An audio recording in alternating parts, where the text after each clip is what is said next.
intended for mature audiences. The views and opinions expressed are those of the panelists and do not reflect in any way those of the podcast partners, sponsors, or affiliates. Enjoy. Hi, this is Michael Buffer, and you're listening to the Voice of the People. Let's get ready for Boxing Voice. BoxingVoice.com. What broke him down? Was it just the body punches? When I was hitting him with body punches, and I heard him, actually, he was crying in there.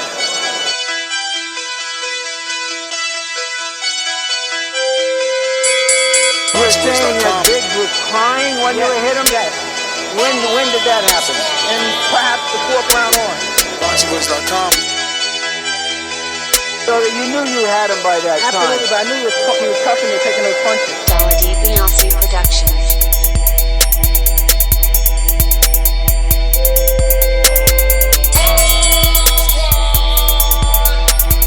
Making women gestures like, Let's go, champ. It's the champ. Shannon the champ. With the fake champ. With Tally right in the go. BoxingVoice.com. I'ma treat him like he's a C+ fighter. I'ma dominate, I'ma dog this fighter. I'm talking about punishment. We're gonna punish you for 12 rounds. Either the referee says you had enough, or you can say you had enough, or you can stay your ass there all night until you ain't had enough. I feel I'm the best in the sport, and to be the best, you got to beat the best. And all I did was beat opponents. I worked my way from the bottom to the top. I won a title by beating top competition and top fighters. This guy was hands on paper champion. Do you feel that you're the best super middleweight right now? 100%. Let's go, champ.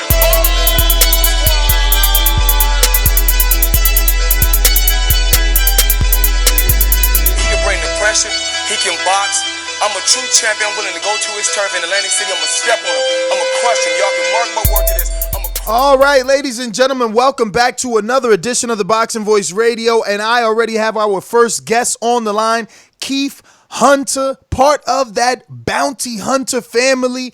And he's taken on a fantastic fight. He's involved in a fantastic fight with Malik Hawkins, trained by Calvin Ford. Let me go ahead and bring Keith Hunter onto the program. I want to say thank you first and foremost for taking out the time to talk some boxing with us and have you here on the show, man. I just want to say Happy New Year first and foremost before we get into that boxing talk. Happy New Year's, and we made it to 2020. It's a blessing. It definitely is, brother. Talk to me about this fight. We just seen Malik Hawkins get out the ring with Darwin Price. That was considered to be his biggest step up until that date. It didn't really go the way that fight fans were expecting. Darwin got more of a TKO because of some sort of injury. But what made you jump on Hawkins immediately after that fight? Because it's not like he showed any signs of not being a good fighter. Right. From what I've seen, it's very abnormal to see a 6 foot 140, guy. So the fact that, I'm a 6 footer and Darwin Price is a 6 footer and Malik Hawkins is a 6 footer, the fact that I was able to see Malik Hawkins fight Darwin Price, another 6 footer, in my heart, when I reviewed that fight, if you look at it and you run it back, Darwin Price, before his leg gave out on him, he was actually boxing and being a better traditional tall man. And I seen Malik Hawkins really having a problem evolving, and he was trying to, he started turning into a bull and using his jab when he could. Not controlling the man with the jab. And then, he was trying to force his way in there. So had Darwin leg and been healthy 100% that night, Malik would have got an L in my perspective. So that's why I jumped on it, because I could see, I know myself as a tall guy, and then when I see another tall guy, then it lets me know certain things that he has that I don't. So I'm very confident with it. I agree, man. I had Darwin definitely doing his thing. Hawkins really couldn't find him.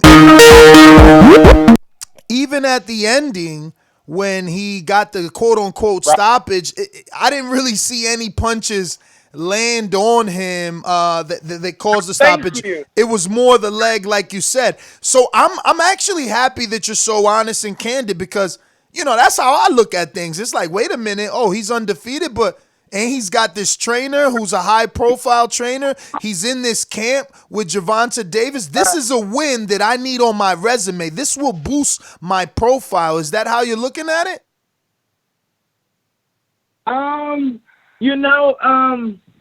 That is a good question. Of course, I knowing myself and seeing, so I do feel very confident within myself, but also, I'm from Las Vegas, born and raised here, and he's signed to Mayweather. So it's like, this will be the third Mayweather guy that Mayweather's team and TMT has tried to put me against. And I ran through two of them already. So it's like, it's kind of, I don't know if they got something against me. I mean, I actually kind of know everybody personally over there. I'm just not signed to them.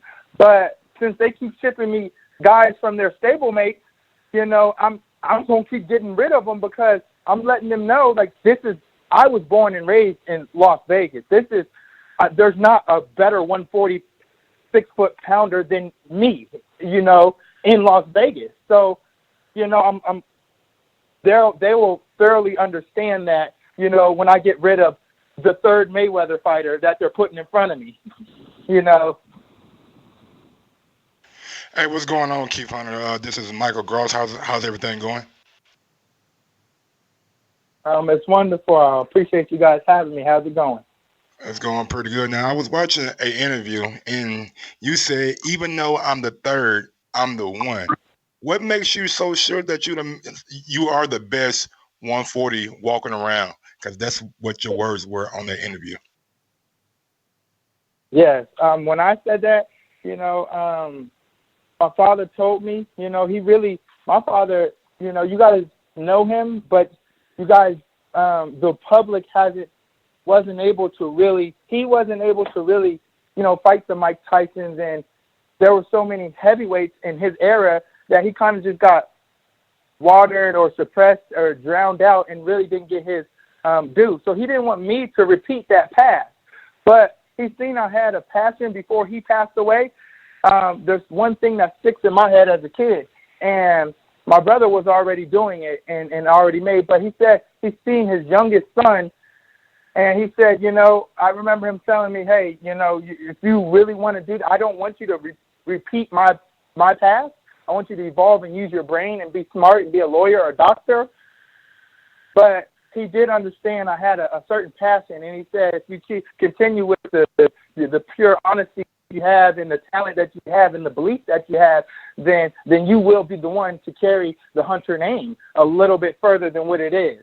And as far as me being confident as a 6 foot tall man, you cannot pay me.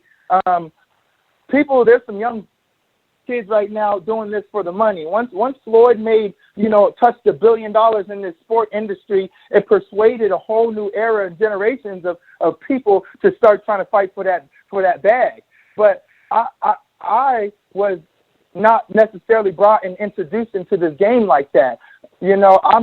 I'm chasing something you can't even.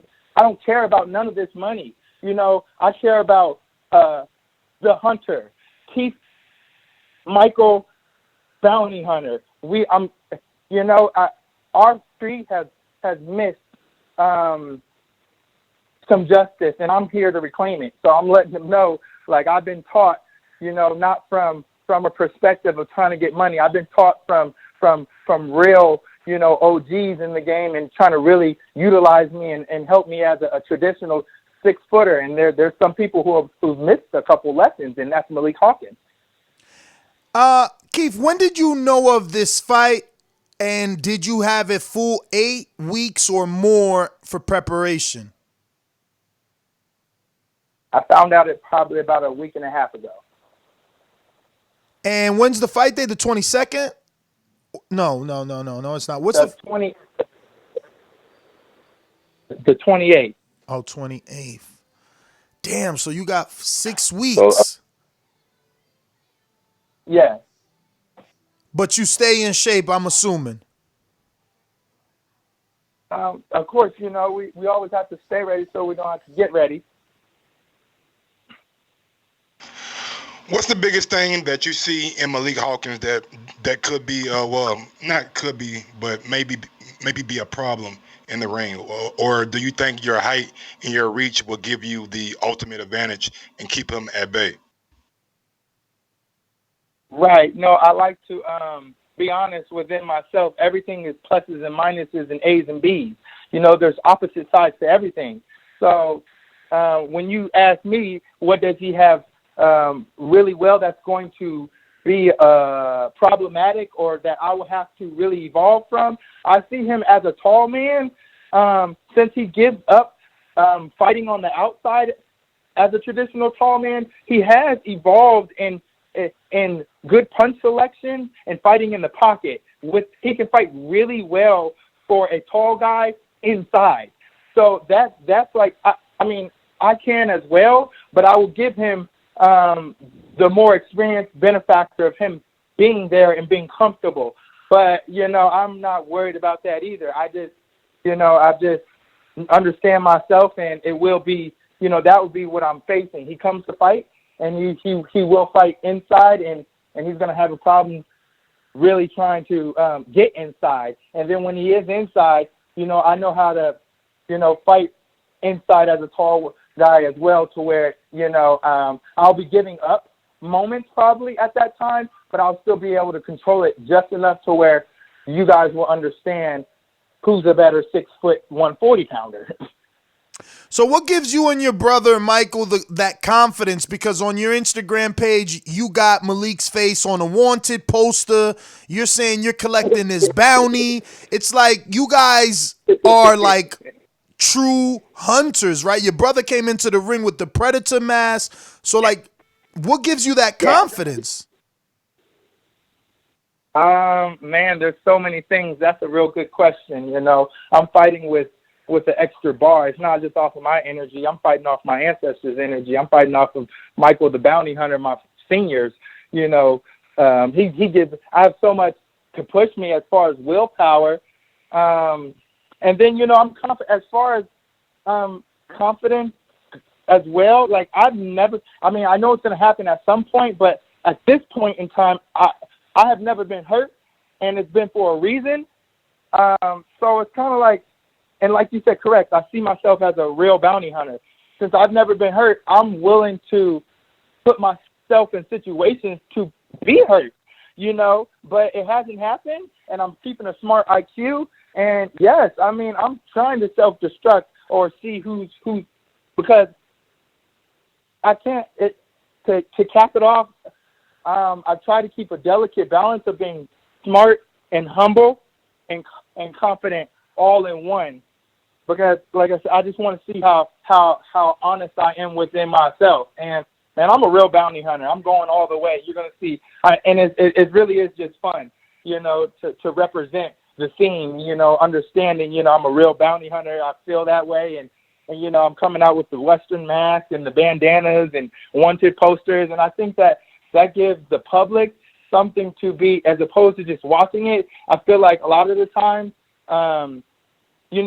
to sell fights and stuff, you have to have, character and be charisma. So, as well as having fun, I think people aren't just going to look at it, but then you're giving them something to engage with. You're making them feel like they're a part of growing with your legacy, and that's how Kobe made me feel. I didn't just see Kobe on an outside perspective winning all these games. He's teaching me and giving me gems on how I can excel, and made me feel part of Mamba mentality, and I just want to reflect that on anybody I can. My last question is kind of what you just alluded to. Talk about the Mamba mentality, because I know as a former basketball player, like it just drove me to just work hard, not only on the court, but off the court too, like trying to be a better human being. Like, what does the Mamba mentality mean to you? Man, it means a lot of things. But once you have a human being who is not restricted by by certain things, by money, poverty, and things like that, and you find your true heart and passion of something you love to do, then you unlock yourself as a human being. And what I've seen Kobe, because the man loved every second and couldn't not. He gave so much and wanted to give more of how much he loved the sport. And, he definitely boosts my awareness on if you love something and you really stay dedicated to it, you can, it sounds a little cliche, but you can find love and light within whatever you're doing and expand yourself, in multiple various of ways. And he don't have to say it. You can look at Kobe. You can look at number 8 and see Mamba. And, that's what I want to give. Rest in peace to Nipsey Hussle, as well. The marathon continues. He let me know as well the same way Kobe, just in a different intellect, a different language. They both had as leaders, black leaders, I would say, in different realms. They both were teaching me gems on how to stay dedicated, persistent, and just give it all your mind, heart, and soul, man, and everything in life will be right in order. Well, Keith, man, we definitely want to thank you, obviously, for coming on the show, talking a little bit of boxing with you. And we definitely wanted to highlight this fight, man, and give it as much as exposure as we possibly can. We want to get you back on maybe before or after the fight, because I wanted to emphasize to our audience that you're taking a step up. I mean, Malik is 18-0. He has more fights than you. That doesn't mean he has more experience, but he has more fights than you. He's with Mayweather Promotions. He's with the big-time trainer. So, I definitely wanted to give you your credit, get you on the show for showing everybody, that you're a fighter's fighter out here truly trying to collect that bounty. Thank you for your time. Yes, sir. Appreciate that. Thank you. It means a lot. All right, brother. Well, thank you. Take it easy. There you have it, ladies and gentlemen. Keith Hunter. I was going to say, if he had any social media that he wanted to give out, go ahead and do so. But you killed me. Let me go ahead and jump on with Chris, and I'll be right back. No problem, man. Big ups to Keith Hunter for coming on the show. Yeah, that's going to be a good little scrap right there, man. Showdown with Malik Hawkins. Both of them are undefeated. He seems to have a little bit of power in the ring. I've seen a couple of highlights on YouTube, you know what I'm saying? That straight right looks good. He's a very, very tall 140-pounder. When I seen he was 6 foot, I was like, whoa, that's pretty tall for that division. So it's gonna be an interesting fight to see on February 28th. You know what I'm saying? Last day of the month. So I'm definitely gonna be intrigued with this fight. I like the way Keith was talking. I like the fact that he had that bravado. I like the fact that he recognized, you know what I'm saying, like, he wants to be the best. He wants to try to go out there and get another Mayweather scalp on his profile. And like he said, they've been throwing people at him left and right. He already got two down. He's trying to get a third one. So it's going to be interesting to see how that plays out. But Malik Hawkins, you know what I'm saying, he's a highly touted, you know what I'm saying, prospect out of that Tank Davis camp, you know what I'm saying? He had a fight last time. The fight kind of ended kind of weird. Guy got a knee injury, you know what I'm saying? But he was able to go over there and attack him and get the stoppage because that guy leg just was messed up. But in that fight, he showed some vulnerabilities. I don't know if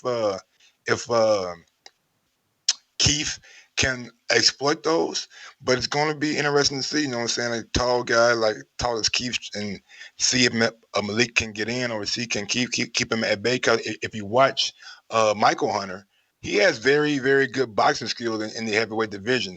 We've seen it against Povetkin, and we've seen it against, I believe, Kuzman. Yeah. We've seen his boxing ability against Kuzman too. So it's going to be, I like the way Michael Hunter boxes as a heavyweight. So it's going to be interesting to see if his brother still has that same kind of boxing ability.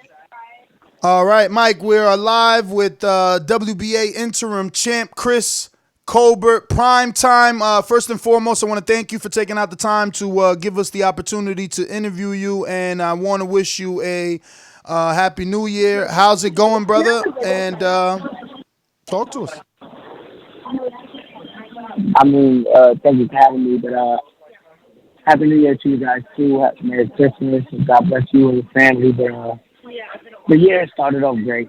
Got to do the boat, and now I'm just looking to continue doing what I've been doing, is winning and get another title. How's it going, Chris? Michael Hello? Boss here, you know what I'm saying? Nice to talk to you. How's your night going? Hopefully everything's going good. Yeah, everything's going great, man. I'm blessed. I can't complain. I got the victory, and now we just gonna move on from there. My first question for you is, I like to call you the boxer formerly known as Chris Colbert, because you went from little B-Hop, then you went from the golden child, now to prime time, and I like the fact that you're paying homage to Deion Sanders. But why so many different switches up with the ring name? I mean, I've been in life. You go through a lot of phases and you go through a lot of changes. And the B-Hop fit for the time that I had it. The golden child is something that somebody came up with, and it stuck a little bit. But the prime time, you got to emphasize that prime time. That name is just something different, and it just gives that oomph to me when every time they say my name and they bring me up in the school, because I can fight. I back up everything that I say. Well, I want to talk about your performance versus Jezreel Corrales. Obviously, he was a tricky guy. What were some of the most difficult things you had to deal with in that fight, would you say? To be honest, the fight was not difficult. I made the fight difficult. I let him run. I let him grab. It was things that I know I could have did that I didn't do. But at the end of the day, we got the victory. I got the victory by unanimous decision. Dominated victory. He won. To me, I'm an honest person. He won at least 2 rounds. But I feel like I won every other round, and I won it pretty easy.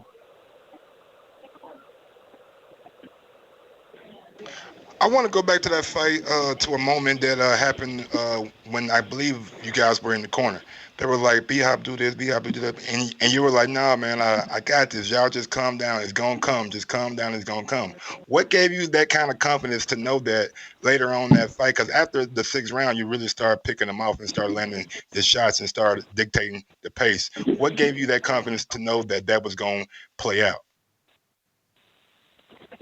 To be honest, right now I'm playing at the highest level in boxing, championship level, and I know ain't no rush. I'm not known for the knockout punch. I'm not known for the fighter that just going in and put somebody in feet. I'm known for using my brain and using my speed and my reflexes and everything like that. So I know, like, as the rounds progress, I'm gonna pick up. And I didn't want to rush nothing and go in there and try to get caught with nothing crazy. Jezreel Corrales was a former world champion. He was a great fighter, and I don't want to take none away from him. He was very smart. He had great distance. He knew how to stay away from them big shots that I was throwing, because he felt the power. I didn't really get to hit him with nothing serious, but he felt it. The power that they say I don't have, he felt it. And I mean, I just stuck to my game plan that I came up with in training camp, and I got the job done. So, Chris, is there anyone on your horizon, or are you just waiting to see what gets offered to you? To be honest, I got the greatest team in boxing, and my job is just to fight. Their job is to make the fights happen, and I'm going to sit back and enjoy the show and enjoy this ride. But I'm looking to fight Leo Santa Cruz. I want the WBA regular world title. And he got in here my way. So if we can make it happen this year, hopefully we can. Let's make it happen. Have they told you that you'll be fighting for the full title down the line? Of course. I mean, they don't got to tell me that. It's bound to happen. Listen, my name is Prime Time. Every time I go on TV, I put on a Prime Time performance. They can't stop me. So I wanted to bring up. It's like it's bound to happen, you know. I want to know if you know anything about Oshakwe Foster. He's the WBC silver champ at 130. And he's consistently, it's my job to stay and watch all of you guys' social media, watch what you say, watch what you do. So he's consistently saying, that he's the man at 130 and that everyone needs to be on notice. He's ranked slightly above you. Do you know of him? Have you maybe gotten some work with him? Are you interested in his WBC silver title? Listen, in boxing, if you don't consider yourself the man, you doing something wrong. You're supposed to come into this game and know you're the man and believe you're the man and make sure you show you're the man. So I expect him to say he's the man at 130. If he don't, then he's in the wrong sport. But at the end of the day, I don't look at the rankings. I don't look at the politics. I don't look at none of that. I just look at what's in front of me, and what's in front of me is to become the unified champion of the world at 130. Hopefully, I'll stay at that weight for that long. And, if it's Shakti Forster want to fight me, his team know who I'm found with. I'm found with Al Heyman, the best manager slash advisor in the game. I don't duck. I don't dodge nobody. I'm here to fight anybody, anywhere, any place, anytime. Let's make it happen. I heard through the grapevine that when you went to the set of the Real OG, you got a round of applause. I just want to know what kind of a relationship do you and Tracy Morgan have? Is he like a mentor to you? Is he like just a advisor or whatever? Tracy Morgan is like a big brother to me. Like we grew over time. We're very close. He makes sure he gives me wisdom that people gave him and wisdom that people didn't give him to better myself and life to make sure I stay on the right path. That's definitely like a big brother to me, and I appreciate him always supporting me and always backing me. Now, Chris, you said you wanted Leo Santa Cruz. I mean, Gary Russell is a guy that has been a champion for, very long, defended his title. He's been wanting shots at at Leo Santa Cruz and Abner Maris for quite a long time now. And he has a fan-pleasing style, Gary does. He's fast hands, says the right things on camera. What makes you feel that you'll be able to get those fights that some of these other guys just can't get?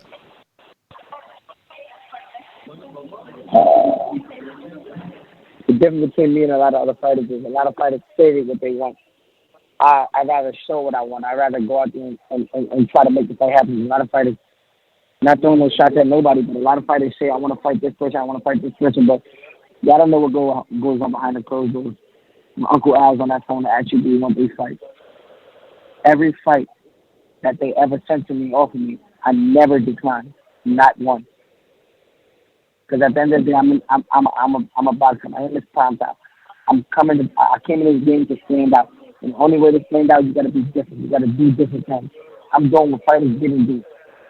Fighting undefeated fighters, fighting former world champions with such a little bit of fights. My record is only 13-0, and I'm fighting fighters that people that's 13-0 ain't even looking to fight yet. Champ, you 14-0 these times. You 14-0 now. Oh yeah, 14-0. I'm sorry. But yeah, I'm not. I mean, if I can't get to fight with Leo Santa Cruz, I'll fight anybody. If Gary Russell want to fight, I heard one in an interview somebody said he said he will wash me. Listen, you at 126, I'm at 130. You want to fight? Come up. Send me the contract. Let's make it happen. I'm here. I like that right there. I like that right there. It's a fight coming up this Thursday. Tevin Farmer and my guy named Diaz. I forgot his name. Jojo Diaz. Jojo Diaz. How you see that fight playing out? I mean, Tevin Farmer's my guy. I want him to win. But it's definitely gonna be a great fight. You think JoJo can come in and pull out the upset with his style, or you think Tevin has too much skill for him? 50-50 fight. So what do you think about Tevin saying After I beat JoJo, I'm on your ass, Gary Russell. You out here saying nobody want to fight you. Well, I want you next. How do you think that fight plays out? Because that's, 130. Obviously, Gary's gonna have to move up, but that's your division, 130. May the best man win.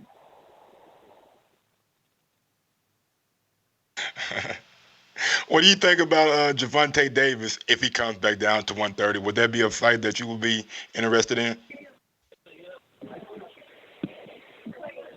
Like I told you before, I'm interested in all fights. Gervonta Davis is a great fighter, but I'm also a great fighter. And we all know styles make fights. And I'm not a New Yorker's Gamboa. That being said, I seen that he was in your gym. You've been hanging a lot at Different Breed. I believe you have maybe some stake in that gym, but I seen him there with my boy Rajan Chance, with my boy Richardson Hitchens. So just wondering, did you get some work there, and how was that? Listen, we in the same way. I'm in the top 10. I don't do sparring. I want to fight. We will fight. So it makes no sense to do sparring. So you think that Tank would take a fight versus you?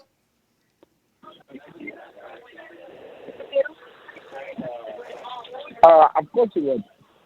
I mean, I would hope. Do you think Leo Santa Cruz would take a fight against you? No. Big risk, no reward. So what sort of name do you need on your resume to entice Leo to say, yeah, he's known enough, it's worth the risk? I want Abner Morris.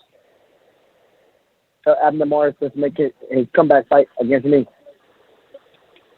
So you want him straight off the comeback, or you want him to get a tune-up first? Any way he wanted. Outside of yourself, who you think is the most exciting or the best boxer out there outside of you? Like somebody, when he fights, you have to tune in. I mean, Gervonta Davis is a very exciting fighter. Explosive. He brings a lot of pain to the game. So watching him is a great fight to watch. Deontay Wilder is a great fight to watch. There's a lot of people out there. The list goes on and on, but young fighters, Shakur Stevenson, I love to watch him. He's smart. Yeah, the list goes on and on. So how is that a fight that you would take? Because you seem to be in a division around a lot of your friends or associates, or is everybody just an associate when it comes to business? Like, because I mean, Shakur's in a weight class near you. Gervonta, I mean, everybody you look is right there. I'm not friends with Gervonta Davis. Me and Shakur is cool, but we're going to fight, obviously, down the road one day if I don't get too big or if he don't get too big. But that'd be a great fight for the boxing fans. A lot of fans will want to see that. That'd be like a Pacquiao versus Floyd fight. And, the best man is going to win that night. I kind of want to change lanes right quick and go to something else. I just want to get your first reaction when you heard the news yesterday of Kobe Bryant passing. It was very shocking. This is how I look at it. People die every day, but not people die every day with their kids. You get what I'm saying? So that was the shocking part to me, that to see that his daughter, his right-hand man, his daughter died with him at such a young age, at 13 years old. That shit hurt my heart. Absolutely. Speaking of children, man, talk to us. I know you had your child not too long ago. How's it been now being full-blown fatherhood and, having to juggle a full-blown boxing professional career as well? I mean, when you got a great team and a great family, the support team to be behind you, things run a little bit smoother than normal, but it's great, though. My son is my motivation. He keeps me on my P's and my Q's, make sure I stay in the gym. And just to see that he actually likes to watch boxing. He get excited to go to boxing fights. It feels good. Do you have any endeavors outside of boxing that you're passionate in, like maybe investments or just hobbies? I'd rather not talk about my investments or whatever I got going on, but I definitely got a great team behind me. We own everything. We're making sure that my son will be good for the rest of his life, and that I'll be able to let my money make money. What I want to transition into is something that I'm very excited about. I actually I have him coming on the show right after you. Is Rajan Chance. He trains out of my gym, and obviously we got the talking, and he kind of told me a story that you've made the introduction for him into that PBC world. Not that he signed with them, but that you've opened the door to maybe get his pro debut. If you could just give me a little bit of insight into that and what that means to you to be able to, kind of be that person that can help someone with an opportunity such as this. Rajan Chance is like a little brother to me. He helped me out sometimes in camp. He keep me on my P's and my Q's because he's young. He's young, he's fast, he's sharp. So he keep me on my P's and my Q's at all times. And that's like my little brother. And I feel he's going to be a great fighter. Definitely going to be a world champion. And if I can help other people, why not? There was people that helped me a little bit in the beginning of my career, so why not pass it down and keep the whole thing going? How active can we expect you to be this year? How many times do you expect to fight? At least 3 or 4 times this year, for sure. Last year I fought 4 times. This year we fighting all 12-round fights, so at least 3 or 4 times we should be fighting this year. And Chris, as far as helping Rajan, are you looking to help anyone else? Are you looking to turn that maybe into some sort of managing or advisory role in the future? Listen, at the end, right now, I'm not really focused on that. I did it because he's my brother, and I love the kid like a little brother. That's why I help him out. But I'm not focused on that right now. I'm focused on unifying the division and creating a legacy that would never be forgotten like Kobe Bryant did. For sure. So do you have a targeted date for your return? No, I just fought 2 weeks ago for my season. I mean, you never know. The rumor is Al Heyman fighters know who they fighting about 6 months in advance sometimes. Yeah, no. I'll be back, though. Okay, because we seen Tank announced he's back in May. He said on his Instagram today. I'll be back around May, so April, May. AB said he got a fight day coming up too. AB needs to go to sleep.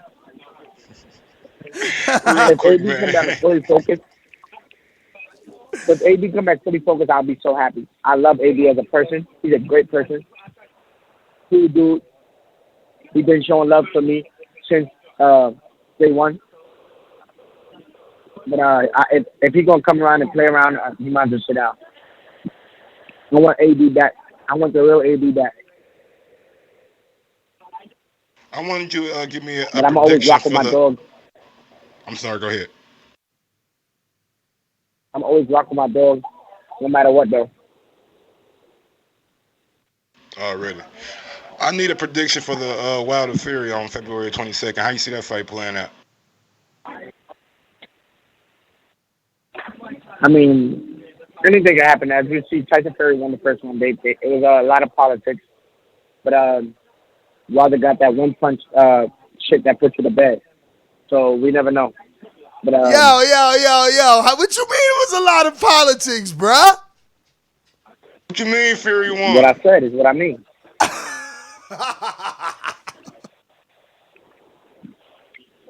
Yo, I I remember thought I Tyson remember Fury won going that fight. at it with you on this subject in front of the gym, not before the fight, man.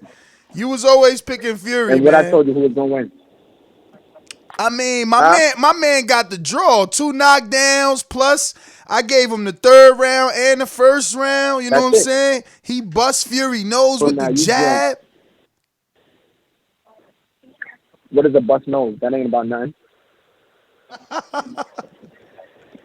I want to get your reaction to Anthony Joshua coming out and saying that the Wilder Fury winner might only deserve 30% if they can come to terms on a super fight.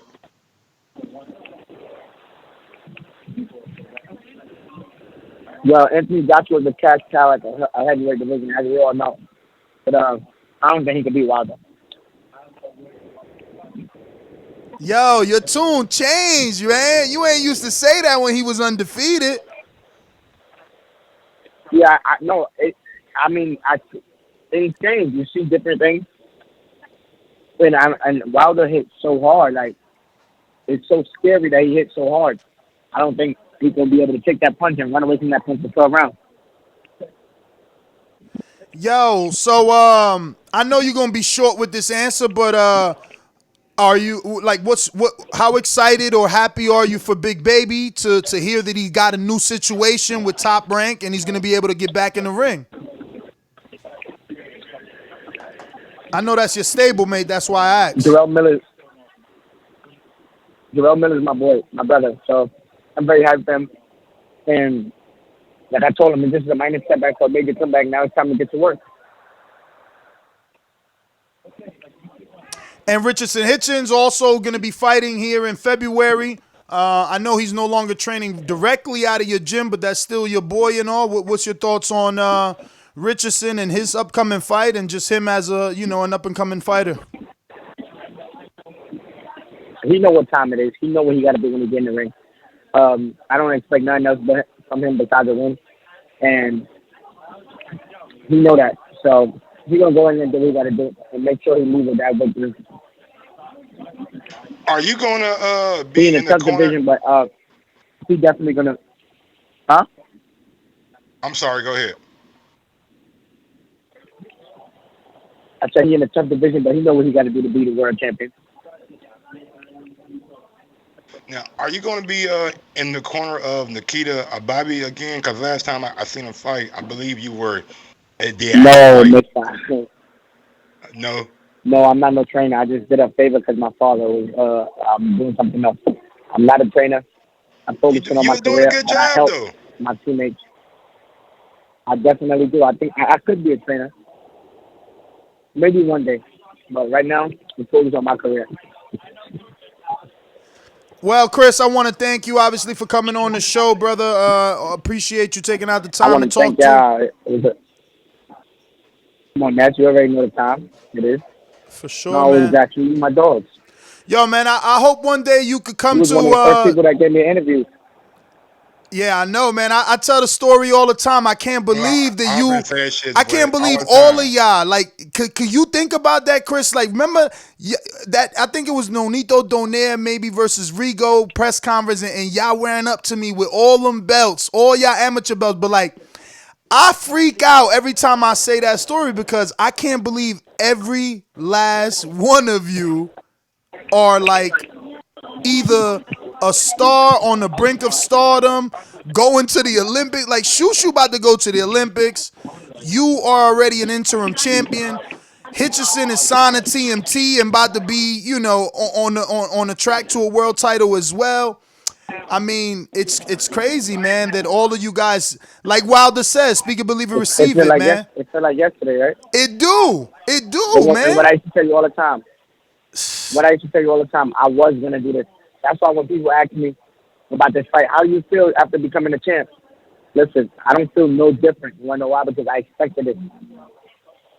I didn't think I was going to do this. I expected to be great. I expected to win world titles. I expected to do this. I expected to do that. And then this is just the beginning of the road. And I'm going to keep doing what I'm doing and doing it in dominant fashion every time I go in the ring.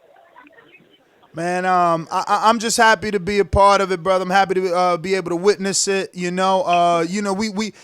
the older generation talk about the Sugar Ray Leonards and the Hagglers, and we didn't have an opportunity to see those guys live.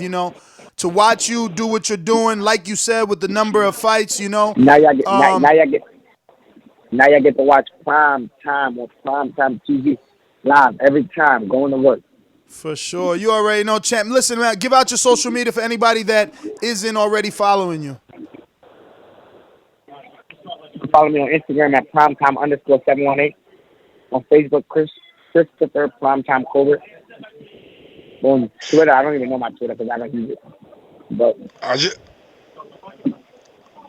want to say, man, it's a pleasure, watching you fight, seeing somebody that is not only thinking in the ring, but also executing his game plan in the ring. I love to see young fighters use their brain in the ring, and you are one of those guys who definitely use their brain. Yo, beautiful late knockdown too, man, to show that the power carries throughout the entire fight, man.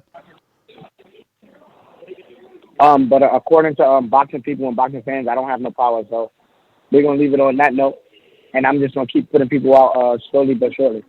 For sure, Chris, man. Thanks again, and we'll get you on the next one. All right, there you have it, ladies and gentlemen. Chris Colbert, Prime Time, and now we're gonna be getting Rajan Chance Prime Time Colbert. Don't call me Chris. Oh, Prime Time Colbert. My bad. Prime time. Yeah. I step into the end zone, baby. Well, there you have it. Primetime Colbert. Colbert, thank you once again. I'm going to go ahead and get Rajan Chance on the line right now. He's going to be having his pro debut, and I want you guys to really, really pay attention. Now, look, we're gonna somehow bring it back because this show is about Wilder and the undercard and the rumors of Martin and Washington and Sebastian Fundora and Emanuel Navarette, and we're going to break it down on how that undercard came about, who's signed to who and who's doing what and what's being shared. But right now we're going to get this new fighter that I'm telling you, you guys are going to like him. I mean, look, I thought he was good when I seen him before, and now he's coming to the gym more and more because that's not his gym, obviously. This gym that I train at is pretty out there in the boonies. But, man, I'm getting to see him more and more. Jesus Christ, today he was, like, so fast. It was insane. I just stopped getting dressed to watch because it was like he's so fast. It's crazy. So in shape. I mean, all those kids in that gym, bro, I'm telling you, if y'all get the opportunity to see them, is gonna and you will. Slowly but surely you will because they're in shape, bro. They're running, 5-6 miles. You see these dudes doing 12 on the fucking on the treadmill, man. I'm like, whoa. You see the amount of rounds that they do. They getting in with big people. You know what I'm saying? Like, bro, I'm telling you, these kids are ready out this gym. I'm telling you, they're so ready. But let me get Rajan Chance on. I'll be back in a minute, guys. Just to bring it back to the Wilder Fury undercard rumors, I love the Martin and Washington fight, man. I think that's a crossroad fight for both. I know Martin's coming off a couple of victories, and Gerald Washington is coming off an impressive knockout, I believe, over Robert Helenius. So I think that's a very entertaining fight for the bout, and it's a heavyweight fight, so it should ensure a knockout. I would lean towards Martin in that fight. Actually, Gerald Washington showed me a time at the time, like he just doesn't have like the tank. And Sebastian Fundora, the tower, Mike, the towering terror. Hate to interrupt, but I am back. Want to introduce you guys to Rajan Chance. Obviously, we got a short little introduction from Prime Time Colbert. Don't call him Chris no more.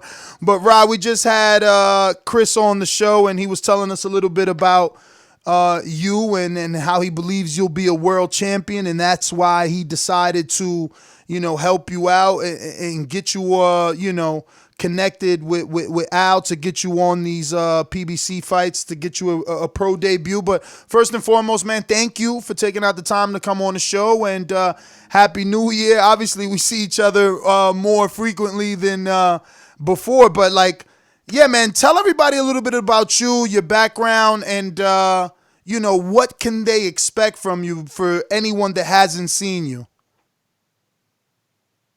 All right, so my name is Rajan Chance. Been boxing since I was 7, and all my life is really based on is, wake up, I sleep, eat, breathe boxing. So I ain't really nothing too much to talk about because that's just what my life is based on. You know what I mean? I will be world champion, and I do see myself, and I do thank Chris Colbert for all the help and his efforts, and I'm just ready to take over. Let me know what weight class you're in. And Ness was just talking like he was in the gym today, and he was saying in there, and he was like, "Man, this guy is just so fast." I had to take the time out to say, "Man, like this guy is so fast." So, what is your best attribute, you think? What do you mean? What do you think you do the best? What do you think you do best? Like, what do you do? In the ring? Yes. Okay. When we talking about what I do best in the ring, I'm gonna have to say I box. I can be one of the most, I can be one of the most flashiest kids in the ring. I'm a boxer, and then once I feel like I got you, it's time to eat. Time to dog you out. You know what I mean? But if I can kick you out of there in and out, you can all have a good night. That's what I do best. I like to have fun in the ring. I don't really like thinking too much of, he's going to do this or he's going to do that. I am cautious in the ring, but it's always good to have fun in there because, it's what you do every day. You got to love your job. So how have you been, I guess, transitioning into making this pro debut, right? Because now the headgear comes off, or have you already been fighting without the headgear in some of your amateur fights? I mean, amateurs, no, I haven't fought no headgear in amateurs, but my dad's a smart guy. You know what I mean? I spar a lot of guys without headgear, big guys, and it was good. I felt real comfortable. I could actually see everything. And I know I'm going to do good in the pros because, those 8 ounces. And I'm really fast. So the transition that we've just been doing, my last amateur tournament was the Golden Girls. And after that, we all just started to, build on strength, knowledge, being wise, being smarter, it's just things that comes with pros. And, dealing with certain people, Terrific, and got my girl and guy, Veronica and Danny. It's a lot. And it's really going good. And I'm really so comfortable with everybody. So you said you've been boxing since the age of 7 years old. I want to know who introduced you to the sport, or how did you discover the sport of boxing? Oh, well, that's all my dad. Definitely my dad. One day he was going to the gym back when I was a kid. Because my dad was actually boxing first. He just wanted to be learning. So I was like, let me see how this gym is. So I went, threw a couple punches, and stepping and looking in that mirror. And ever since then, it was like, Dad, I want to box. You want to do what? I want to box. And that's where my life took off, and that's when my dad became one of the most best trainers out here, and that's sky's the limit, man. That's what really happened. So what date are you targeting now for the pro debut? I know you were supposed to be on the Danny Garcia undercard. That didn't happen because your opponent failed medicals, right? He wasn't able to get cleared? Correct. So now where are you guys planning on maybe doing the debut? February 8th, which is, next week, and under the Gary Russell, I don't know the other guy's name, but under Gary Russell's card. Oh, okay, on Gary Russell versus Tug. All right. Numbayar, yeah. Yes. All right, where's that one happening at, Mike? I believe in Gary Russell's hometown, right? DC. Okay, that's in DC. That's in DC, Rajan? I think that's it. No, that's Allentown, PA. Okay. Allentown, PA. Okay.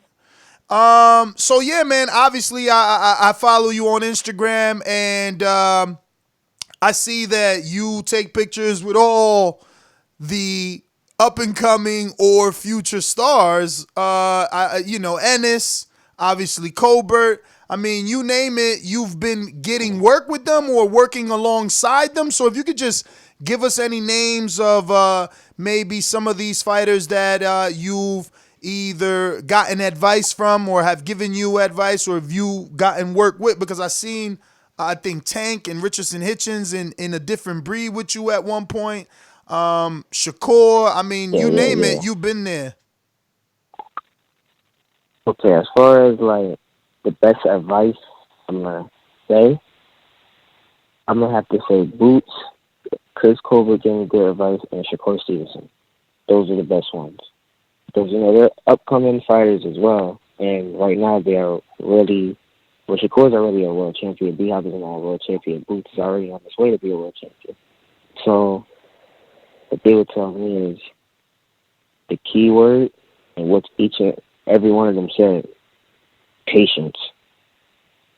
Always be patient. Don't rush to get a fight. Don't rush. You're still young. Don't rush to do everything. You know what I mean? That's just and I've been hearing that word a lot lately. But to hear from them three is, all right, I got you. Boots told me to have fun when you first had your debut. B-Hop said, yo, I got you. Patience. Just make sure you be yourself. Shakur. But we go way back, so we gonna tell you all, slow nigga, be patient. You got this. Don't worry about it. So that was that. How is the father-son dynamic when it comes to training? Because we see like different circumstances, like Sean Porter and Danny Garcia, and even go back to Floyd Mayweather, kind of maybe hands-on. Like, is your dad like hands-on, or is he like more like follow your lead and whatever makes you comfortable? I'm gonna tell how I'm gonna put that. Me and my dad are hands up. We always communicate. We always see eye to eye. I mean, the older I got, the better it got. So I'm gonna have to say my dad was always gonna have my best interest. Like I do a lot with my dad, and that I really need. He's the type of person, like if I fight, I really need him in my corner. He's the only one that know how to push like them alert buttons, like, yo, you gotta do this, yo, you gotta go, it's time to go. Like, it's just certain. You got trainers that's like, all right, I'm gonna try to push this button. There ain't nothing like a father-son duo, because it's like, the father always knows what to do with his son, especially my dad. Especially when they like to, yo, you gotta do this. Like, it's just a sense of urgency they got, and they make you want to turn up, or make you want to be like, all right, I gotta do this more, or I gotta do this more, I gotta be cautious for this more. Keep saying it. It's just different atmosphere when it comes to your father. So that's just my opinion. And me and my dad, it's going great. So talk to me about these 10 rounds you did with Shakur, man, because I know Shakur's competitive. We get him on the show all the time, and he talks about how he don't like losing in nothing. Sorry, actually, we recorded this 7 rounds. I finished off the round with another young champion, Sheen. But with Corey, I'm going to be honest with you. I was doing good. I was looking sharp for a good 3 rounds, and I guess he's a world champion. I'm gonna be honest with you. He's like he sees shit before you can throw it. You know what I mean? So how I'm gonna say that's why I went? It was a learning lesson. He little boy and still like I'm gonna get that back soon. But he definitely, you know what I mean, taught me a lesson that day. Nah, man, iron sharpens iron. So obviously, I mean, I can't believe you getting in there with Julian Williams. You helped him out for this last fight? Yeah. I'll be honest with you. Everybody thought I sparred Julian Williams. Hell no, he's huge. So we just went to McCall. I did watch Julian Williams. You know what I mean? So I went in there with Jerron Boots Ennis. That's what I went in there. I sparred Boots. Wow. The boxing world is high on Boots right now, man. They think he's one of the most skilled welterweights. And that's exactly why I went in the ring with him. Because Boots, he ain't going to kill you when you get in the ring, you know what I mean? Especially with my weight or whatever. So when we did, he worked. And I worked. Seen a lot. And he showed me a lot. And I was like, oh, wow. This man is really nice. And like as I keep going in with Boots and Chris Colbert and Shakur Stevenson, it's like, wow, I'm learning a lot. And when I go in there with an average person, it's nothing. It's like, wow, I see a lot and I can do a lot just by sparring these guys. You know what I mean? Definitely, man. It's definitely a blessing to be able to get that level of sparring as easy as you do. So give me this Gervonta Davis story, because your Instagram is loaded with work here. How was that work with Gervonta Davis and Richardson Hitchens over at A Different Breed? Gervonta Davis, at that time, Gervonta was way too big. But he did spar the other heavy. He sparred heavy guys that day. I'm about to say 75. The lowest was 54. And he was sparring at 75, and he was looking good. You know, he was a big boy at the time, and I was still losing weight. You know what I mean? But I did spar Richardson Hitchens, and that was great work. You know what I mean? Great work between us. You know? Definitely, man. Great So work between Richardson Hitchens. So they call you Wheezy? Yeah. If you was in the boxing game for a long time, they're going to call me Wheezy. But the pro name, as a pro debut, my name will be Picasso. Picasso. Okay, I like that. Picasso. I like that. So give me the backstory behind that. Why did you choose Picasso? All right, this is the good stuff. Actually, I was in the Golden Gloves, and I had a wonderful team at the Golden Gloves, New Jersey Golden Gloves. I'm in the New Jersey Golden Gloves Nationals. It was my semifinals, and I was boxing. And the way I boxed this kid, it was like, wow. It was like I knew what he was doing, and I was coming off angles, shifting on them, checking, hooking. I had a ball in him. And then when I got off the ring, after I won, the guy said, "Yo, you in there looking like Picasso, my guy Rex." I'm like, whoa, I like that name. And ever since then, everybody was like, "Yo, I'm about to be on my Picasso shit just like Weezy." I'm like, oh, really? Oh, this is him. I'm like, you know what? I got an idea. My name's going to be Picasso. And ever since then, even with them saying, they said, well, we gave you that name. I said, yes, I did, and I'm sticking to it. I'm like, all right, cool. So Picasso is like, you paint the picture, and you see, it's like artwork being done in the ring. So that's why you're going to call me Picasso. Definitely. I like it, man. I like it. So, is the speed something that you worked on, or you and your dad work on, or is that just come natural to you? Because I feel like that's what separates you, man. That jab, is lightning fast. Yeah, facts. Well, I'm gonna have to say, I'm gonna be totally honest with you. Yes, I did build speed with boxing. I definitely build speed with boxing, but speed runs in his family. Everyone's fast. Yeah, it runs in my family. Speed runs in the family. That's just that. Okay. So, obviously, you're gonna make this transition into the pros. Do you feel you're gonna be more of a boxer than a puncher, or a mix of boxer puncher? Because I see you in sparring with aggression, so I'm assuming that could turn into knockouts with the headgear off. Well, I'm gonna have to say this is, I'm gonna describe how I know I'm gonna come out is gonna be a boxer puncher, because for a fact I will box you, I will have a ball with you, but once it's time to get you out of here, you're gonna see the other side of me. You know what I mean?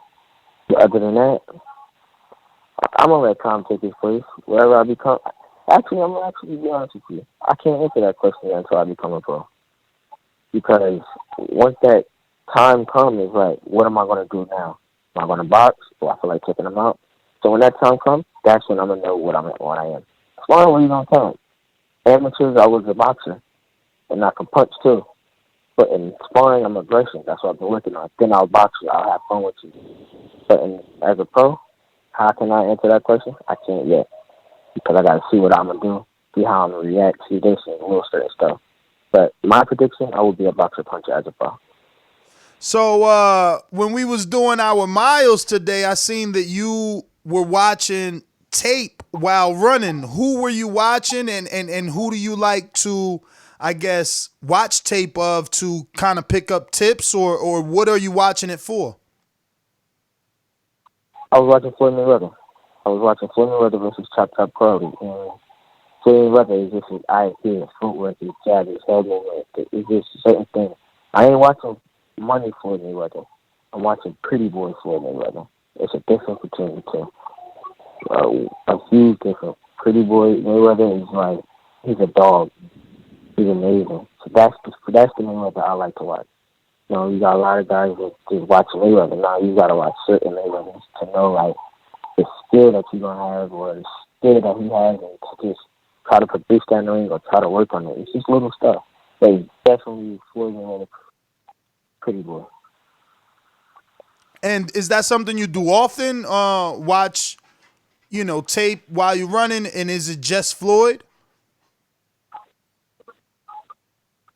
Say it again? I said, is that something you do often, like watching tape while running, and is it only Floyd, the tape that you watch? I watch tape while I'm running sometimes. All right. I want to go now. But today was like a little light draw. There's some sprints. You seen it. But as far as when it comes to tape, I love watching Floyd. And putting that with it too. But definitely just more Floyd. More Floyd. Bet. Well, Mr. Chance, man, I want to thank you, obviously, for your time and for coming on the show, letting the world know a little bit about you, man. And let them know again where they could catch you. You're going to be fighting on the Gary Russell card. Let them know the date. And I don't know if you have any ticket information maybe you want to give out. If you don't have any ticket information, that's all good. But you could definitely give out your social media. For anyone that isn't following you, can do so. Okay. February 8th for debut on the Gary Russell card. And also, probably be on Ticketmaster for that fight. Just look it up. And another thing is, follow me on Instagram at Rajan Chance and on Twitter at Rajan_Chance. Hey, thanks for having me, guys. All right, brother. Well, thank you for calling in. Thank you for taking out the time, Rajan. We'll see you soon. There you have it, ladies and gentlemen. Rajan Chance going to be making his debut on the Gary Russell undercard. I'm telling you, let's keep our eyes on that kid. He is definitely the goods. No joke. I'll be watching this. I'll be looking for him on that Showtime undercard stream now. Nah, hopefully look. they put him on. I hope so. I'm telling you, bro. The speed and the awareness, man. You talk like today, bro. He was sparring Raheem, and Raheem ain't no fucking joke. Okay, Raheem and Glendrick have the pull counter so down pat. It's ridiculous. Like, they are just boom. It's no joke. But this kid, he was killing Ra. He was not Glendrick. Glendrick ain't come today. I got to see him in there with Glendrick. But he was killing Ra, and I think highly of Ra, bro. I'm telling you, you see Ra, you're going to like Ra too. He's fast, he's thin, pivots a lot, lets his hands go, pull counter serious. But Rajan's jab was crazy. The 1-2 was crazy. He's fast, man. He's fast. He's good too, man. I'm shocked to hear him say that he didn't spar Tank, because I be seeing him spar some pretty big people in my gym. Shit, he get in there with Shadeja, he get in there with Nate, he get in there with a lot of big people. But obviously, the main topic of today's show is Charles Martin and Gerald Washington. The rumors are that they will be on the Wilder undercard, and that fight is going to be a all PBC affair. So it's looking like PBC gets one all PBC fight, Top Rank gets one all PBC fight, and then they're splitting. No. Top Rank get an all Top Rank fight. Yeah, all Top Rank fight. And then they're splitting one fight. Now, remember who just won a purse bid? You don't think, right? What you mean? Who do you? You don't Fundora. Who's Fundora? Fundora is Samson Lewickovic. Yep. One hand washes the other, dog. I thought Fundora was the one that was in that purse bid What purse bid? with Josh Taylor. I thought it was some other guy. Nah. That's Kong Song. You said Kong Song. Yeah. Okay. What I'm trying to say is Samson Lewickovic promotes Sebastian Fundora, not PBC. So that's what I'm trying to say. I'm trying to say, look how deep the business runs. He lent them some money for the purse bid. Look who's fighters now on the undercard of the Wildest. You know what I'm saying? This dude's not PBC. Remember, the last time we seen him was on Showbox. Like, Gotcha. Sebastian Fundora, not PBC. I thought Fundora just fought on Fox. He fought my guy. Let me look it up. He fought my guy. Damn, what was my guy name? Nichols. What was it? Nichols? He fought somebody, man, because they fought to a draw. Is it Clark? Yes, Jamonte Clark, right? Jamonte Clark. Oh, but wait, Yeah, and didn't Jamonte that's get my knocked out dude. by somebody or knock somebody out? He was coming off a knockout, I believe. But, Oh yeah, Rosario knocked out Jamonte Clark. Oh, he did. Okay. Jason Yeah. Rosario. That The one who and didn't beat Jamonte is from Cincinnati. That's right, because Marcus from Ohio always says that. Like, yo, he gave Jamonte Clark the first loss. That's why I picked him. I was like, man, dude gonna fuck around and beat Fundora, but they fought to a draw though. Bruh, this 54-pound division, look how it is. Jason, I keep calling him Jennison. Jason beats Jamonte, loses to Nathan Gallimore, who we're gonna have on Thursday. You know, it's crazy 154, crazy. But competitive all the way around. Yeah. I mean, and look, and they're doing right, because by putting a 154-pounder on this card, you're really still talking about the whole division. You have the opportunity to show the graphic and say, hey, Julian just lost to Jason. Jason is our champion. Jamel's our champion. Fundora is trying to fight to get a shot at one of those guys. So this promoting. Got our guy Castano finna go get the belt, you know what I'm saying, fighting Texteria. And that's promoting a division that you're heavy in.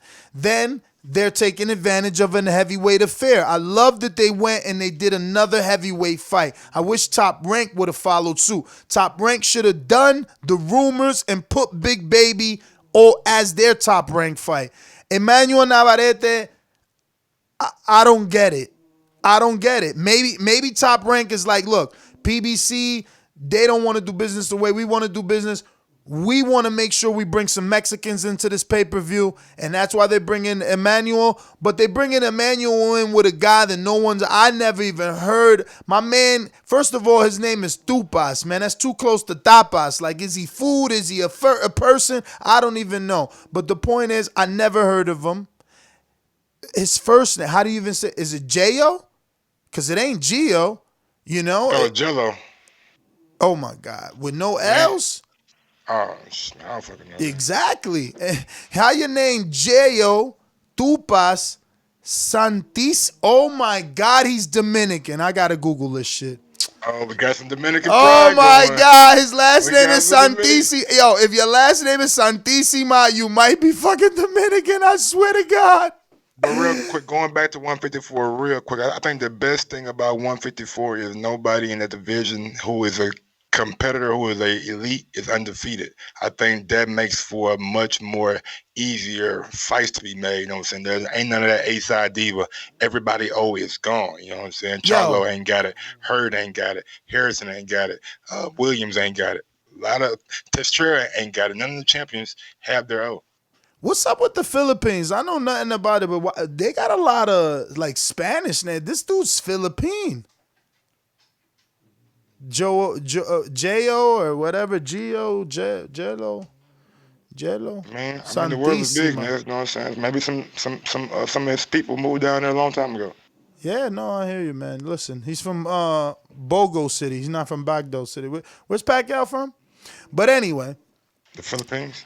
So yeah, man, I just wish they would have put him in there with someone a little bit different. But let's see. Santisima is 19-2, 16 KOs. So he's got some pop. All his fights are in Philippines.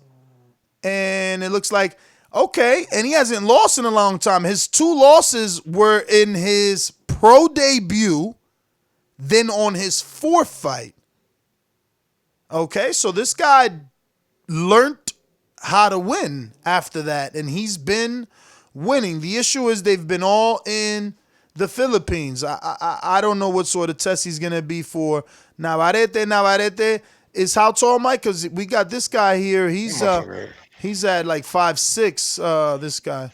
Navarette, man, I don't know, but he's tall for his division. That 5'6" seemed pretty tall for 122 too. Like 5'6" seems tall for that division. If I'm not mistaken, because I'd be damned if Daniel Roman's 5'2".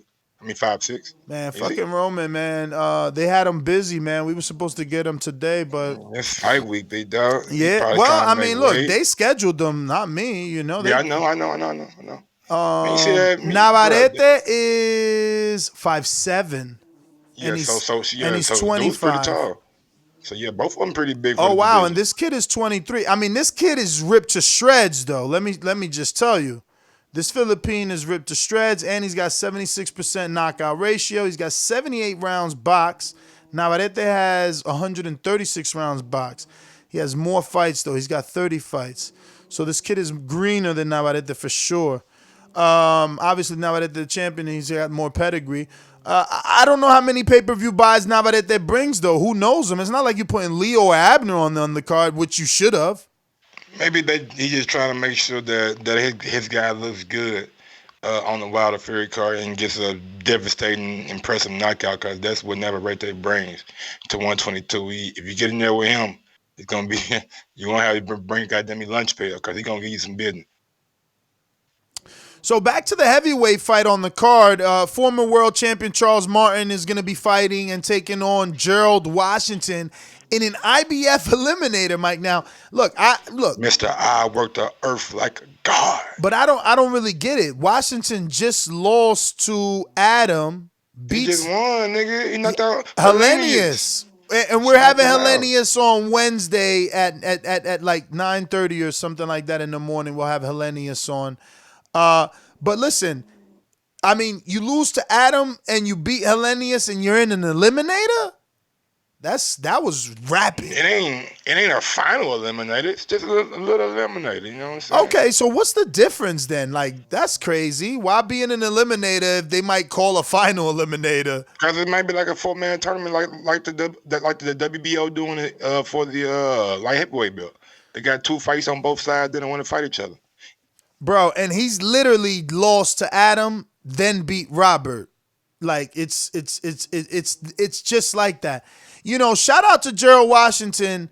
Because he had a tough 2017 when he lost to Deontay and Big Baby. Yep. He came back and he beat Wesley No Fire. But then he lost right away. To Adam. And then he came right back in 2019. Like, after that loss to Adam, he could have took some time off. He came right back 6 months later and got that win with Hellenius. And here he is. What do we got? 5 months later. So we can consider that active. We've seen him in training camps as well, so we know he's been working. Charles Martin finna fuck this dude up, man. I was just gonna say, I just don't know how much that 2017 took from him. I don't know, to be honest with you. I mean, Martin. I know for a fact. Martin didn't look as good as I thought. I mean, look, when he fought Adam. You crazy? I mean, not boy, to me. you crazy?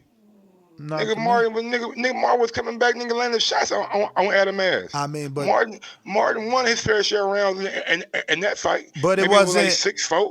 But 6-4 maybe. All right, but it was a clear victory for Adam though. I mean, but we probably expected Adam to knock Martin out. I know some folks did. I mean, I don't know. I think I mean it's unfair for me to answer that honestly, because I'm more sold on Adam not having knockout power after the Areola fight, even though I know Areola's tough as hell. You know, he only get TKO'd. He doesn't get knocked out. So, you know, I'm just saying, I don't know. Look, Adam did better with Collides than maybe, what's his name? Ajagba. All I'm saying is this probably gonna make up for another Adam and Koronaki showdown. That's why I'm thinking since it's an IBF eliminator, I'm thinking that Adam is Koronaki, so you mean Adam and Martin? Yes. Adam and Martin too. So I believe that was a good ass fight in my opinion. I wouldn't mind seeing it again. I think Martin should be able to take care of Gerald Washington. Adam should easily take care of Hellenius, you know what I'm saying, if you don't have like a slip up, you know what I'm saying, stays focused. Bruh, can you, it's, for Hellenius, you got to be happy. It's like you lost to Washington. Right now. Yeah, you lost to Washington and the same team brings you right back for Adam. And look how the division is, right? It's like Washington wins, you know, beats Hellenius. Now Hellenius is an opponent for Adam. Adam beat Washington already. You know, Martin's fighting Washington, who Adam beat already. Like, it's very intertwined. I like what they're doing. I just wish it would have been another heavyweight fight, honestly. They needed one more. I like Eddie stacks them, man. I like that Eddie keeps you invested in the division by having multiple heavyweights in there.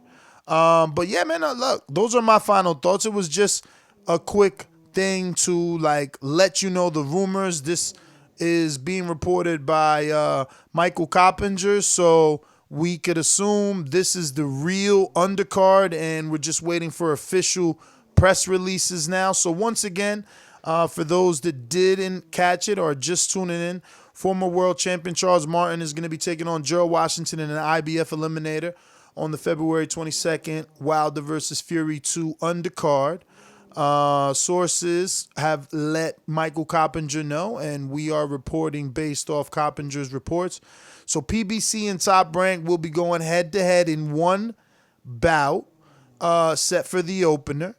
And then they have agreed to equally do their own fight. So Charles Martin versus Gerald Washington is a PBC-only fight. Sebastian Fundora is a PBC associated fighter taking on a Top Rank fighter, Daniel Lewis. We haven't spoken of him. Do we even know that guy?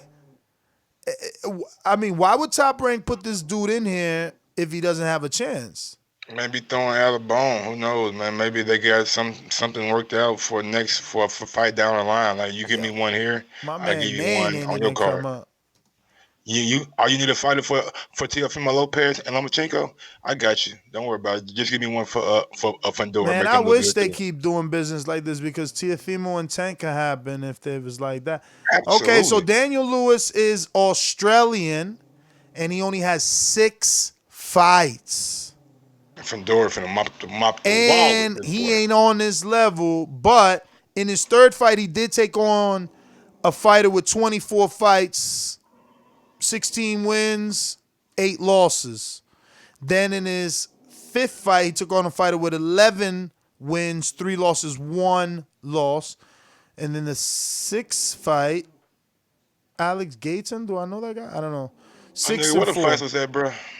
All in Australia. All right, man. But did he fight Jeff Horn? No.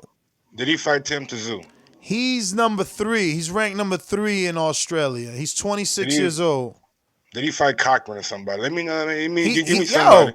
Zoo's number 1, Tommy Brown, then him, right? He right there. Tommy Brown? Tommy Brown. Don't tell me Tommy Brown number 2 now. Tommy Brown number 2. Big how Tommy Brown is a motherfucker. I don't know who Tommy Brown is. Ben Mahoney there too. Who that? I don't know. Remember that cop Mahoney from what is it, Police Academy? The dude who made the sound and shit. No, that was his best friend. His best friend. The white cop. Got you. Bro, I used to watch that shit all the time. Police Academy used to be so funny to me for some reason. Yeah. That dude had all the sounds with his mouth. I'm like, bro, how are you making all these goddamn sounds? Yeah, nah, he was that dude. Let me see what they said. Brandon said he can upset Fundora. Damn. He a good fighter, Ness? Damn, see, Mike? Brandon said that? Brandon said that. Brandon Maurice? Brandon Maurice. Come on, boy. Boy, you know boxing better than that, dog. Come on, man. Ain't even better than fucking Bobby Brown. Listen, man. Let me see if we got any callers here. Okay, we do. They want to rock out. So we're going to go ahead and get to these sponsors, and then we're going to go ahead and get to these callers. Yeah, man. Let's go out to El Camino. Shout out to El Camino, man. Always been there for us. These calls are brought to you by El Camino Electrical Services, experts in electric vehicle charging stations. For consultations and turnkey installation, visit us at elcaminoelectricalservices.com. Remember to rate us 5 stars on iTunes. All right. Let's see. You know what? I ain't even turned that Skype computer on. That's probably why. But we're going to go out to our boomerang in looking like Seattle, Washington. Mr. PBC, baby. BoxingVoice.com. I'm the finest. Canelo talking about he believe he can win. Go to my kitchen. Get the sharpest knife. Cut the bullshit out. I don't care what you do good. I do every fucking thing great. Mr. PBC, baby. What's good, TBV. What up? Another show. I like the undercard. I'm gonna watch it. I mean, I'm gonna choose. I would say Gerald Washington, beat Charles Martin, Emanuel Navarette, and Sebastian Fundora. But you already know Deontay Wilder all day. I don't think childbearing hips. Tyson Fury, 2 baby mamas. He got 2 baby kids. You know, he's a baby mama. He ain't bringing the same height. He's acting different. But I also think once he loses to Deontay Wilder, he'll still have a chance to beat AJ, and he'll come right back. He ain't gone. That's my motherfucking call. All right, Dom. Thanks for calling in. We're going out to Ringer in Chicago. Steve, what up? Yeah, what's up, guys? How you guys doing tonight? Great interviews. I'm learning about these guys from you. Interviews. But yeah, hey, I was gonna ask you guys, what do you guys think of the opportunity since that fight got canceled between Ramirez and Postol? Couldn't they have put that on here? Ramirez and who? Oh, and Postol. Yeah, but Postol stuck in China, remember? Yeah, and I think they think that's it's its own card anyway. Yeah, that is its own card. That they had a you don't think they could have? Nah, you don't think they could have squeezed it? Nah, remember China was giving up money for that. You know what I mean? That's why they was going all the way out there. Oh, all right. Well, that's all I got. All right. Yeah, because remember, Steve, when we had Bob Arum on the show, which we need to schedule him again. The thing with Bob is he's not really a scheduler. He's more like, you know, Bob, give me 30 minutes. You know what I mean?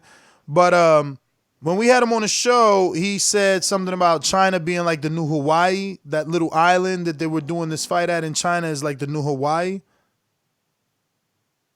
Okay, it sounds pretty cool. Yeah, I mean, look, that's what he does. When they did Macau, he was like, "Oh, Macau's the new Vegas." You know, it's better. Gotcha. It's better than Vegas. The Venetian. It's a magnificent hotel. Like, look, he knows how to connect himself with some very big, you know, brands and stuff like that. We're going out to New Jersey.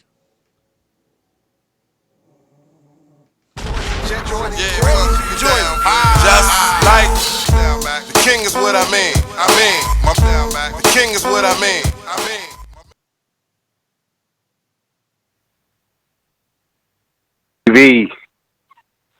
TBV hitting us in the head again. What up, champ? What's going on?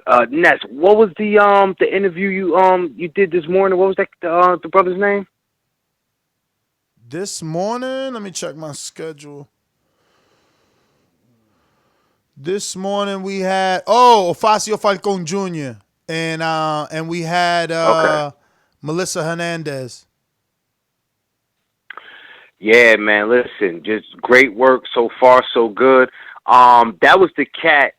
Who was it on last week when you was talking to him and he was like, "Yo, we call him Wheezy," and so this was apparently Wheezy that you was interviewing, right? Yes. Okay. Yeah, man. Listen, man. I got nothing but I'm just more or less listening, man. But I did want to chime in. Are you guys going over this? Because I heard y'all talk about bringing it back. Are these potential because it's like a cross promotion? Like y'all put a few of y'all's, we put a few of ours, and then we split the main event. Is that why these guys is in play for the undercard of Fury Wilder 2? Pretty much. Okay. Hey, listen, man. Keep up the good work. Mike, I missed you this morning, but it's always good to hear your voice. I still owe you for shitting on me and my Packers, but I'm going to get you back. I'm out, man. All right, brother. Well, thank you for calling in. Let me really quick give you guys an update just for tomorrow. Tomorrow we have Julian Rodriguez scheduled. Oh, that's all we got is Julian Rodriguez. Wait, really? Wow. I think Ennis. That's right. Ennis. We should be having Ennis. Mananas. If not, shit, hit up Bud. Like, hey man, you available tomorrow night? We got a slot. Just open up for you. yeah, I'm kind of don't want to change. Like he said, Thursdays is good for him, so I'm trying to just leave it on the day that he said is good for him. Start getting picky, trying to get days that's good for me, and then I'm also trying to get Cool Boy on. Oh, you know what? Also, Wednesday night, don't forget, we got Joey DeVelco, and we're going to have Keith Conley. Yeah. That's the manager of Adam Kovnacki, Daniel Jacobs. Who else? Richard Comey. Who else? Guys like that.